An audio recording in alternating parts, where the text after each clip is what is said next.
እግዚአብሔር ስለናንተ ይዋጋል፣ እናንተ ዝም ትላላችሁ። እደግማል፣ እግዚአብሔር ስለናንተ ይዋጋል፣ እናንተ ዝም ትላላችሁ። መከራ ውስጥ ያላችሁ፣ ችግር ውስጥ ያላችሁ፣ ክስ ውስጥ ያላችሁ፣ በምንም ሁኔታ ውስጥ ያላችሁ እንዲህ ብዬ እናገራለሁ፣ እግዚአብሔር ስላንተ ይዋጋል። እግዚአብሔር ስላንቺ ይዋጋል። ረጅም ጊዜ ዋጋ ያስከፈለ ነገር ምንድን ነው? ረጅም ጊዜ ባስጨነቀው ጉዳይ፣ ረጅም ጊዜ ተስፋ በቆረጥክበት ጉዳይ መጽሐፍ ቅዱስ ሲናገር ሙሴ እንደዚህ አለው፣ ዛሬ የምታያቸውን ግብፃውያን ለዘላለም አታያቸውም። 13 ላይ ማለት ነው። ቁሙ፣ የእግዚአብሔርን ማዳን እዩ። እግዚአብሔር ስለናንተ ይዋጋል፣ እናንተ ዝም ትላላችሁ። በምን ሁኔታ ውስጥ ነው ይሄ መልእክት ወደ እናንተ ሲደርስ? በምን ሁኔታ ውስጥ ነው ያላችሁ? ተስፋ ቆርጣችሁ ነው? በለቅሶ ውስጥ ነው ያላችሁ? ነገሮች ሁሉ ዝብርቅርቅ በሆነበት ነው? ቃሉን የእግዚአብሔር ቃል ሕያው ስለሆነ የእግዚአብሔር ቃል ሕያው ሆኖ ነገሮቻችሁ የሚሰራ ስለሆነ መጽሐፍ ቅዱስ ሲናገር ቃሉን ላከ ፈወሳቸው ይልና ከመከራ ሸክም ሁሉ አዳናቸው ይላል። በሕይወታችሁ፣ በዘመናችሁ፣ በኑሯችሁ ዋጋ በሚያስከፍል ጉዳይ ላይ መልእክትን ይዤ መጥቼዋለሁ። እግዚአብሔር አምላክ አዋጅን በአዋጅ ይሽራል። ተስፋ በቆረጥክበት ጉዳይ ላይ ታምራት ይሆናል። ኢየሱስ ጌታ ነው።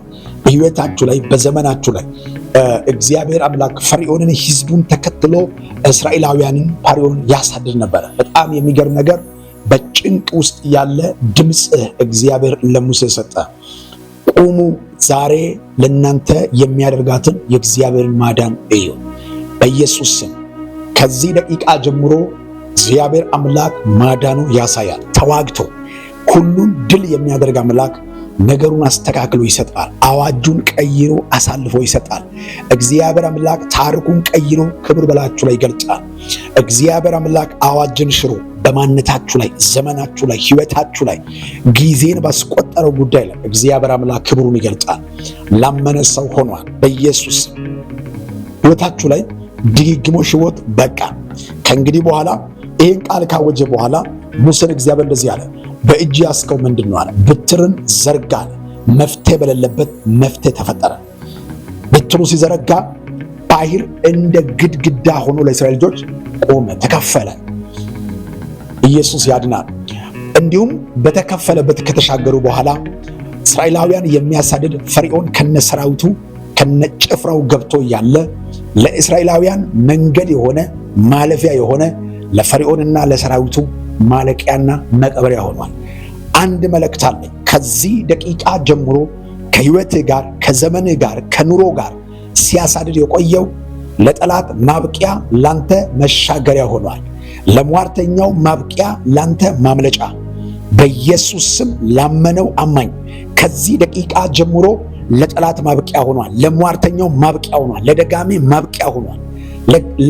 ለተለያዩ አቅጣጫ በኢየሱስ ስም ድንበር ፈጣሪው አስጨናቂው ለሱ ማለቂያ፣ ሕልሙ ማብቂያ፣ ውጊያው ማብቂያ። ላንተ ግን የድል ዘመን ሆኗል። ላንተ ግን የከፍታ ጊዜው፣ ላንተ በኢየሱስ ስም በምድርቷ በስፋቷ የምትሄድበት ጊዜ ሆኗል። ለምድራችን ጸልያለሁ፣ ለሀገራችን ጸልያለሁ፣ ለትውልድ ጸልያለሁ፣ ለቤተ ክርስቲያን ጸልያለሁ። መከራ በቃ፣ ችግሩ በቃ፣ ለቅሶ በቃ፣ ዋይታ በቃ፣ መረባበሽ በቃ፣ መቆዘም በቃ፣ መከፋት በቃ። በኢየሱስ ስም ጥሉ ግድግዳ ፈርሶ ጥላቻ ተስተካክሎ በኢየሱስ ስም የእግዚአብሔር እጅ ተገልጦ ማዳኑ ተገልጦ ላባንያ ማየት ሆነልን፣ ማየት ሆነልን። ከሳሽ ወደቀ። ላንተ ማምለጥ ሆነ፣ ላንቺ ማምለጥ ሆነ። በኢየሱስ ስም ላመነው ሰው ሆኗል። በኢየሱስ ስም ለተቀበለ ሰው ሆኗል። በኢየሱስ ስም ከዚህ ደቂቃ ጀምሮ ታምራት ሆነ። ይህንን መልእክት ላመነ ለአንድ ሰው እናገራለሁ። ከዚህ ደቂቃ ጀምሮ እግዚአብሔር አምላክ ሕይወት ላይ ታምራት ያደርጋል። ዘመን ላይ ታምራት ያደርጋል። አዋጅ በአዋጅ ተሽሯል። ታምራዊ የሆነ ጉብኝት ይሆናል። አሜን ላለው ሆኗል። ተባረኩልን። ወዳችኋለሁ። መልካም ጊዜ። ሻሎም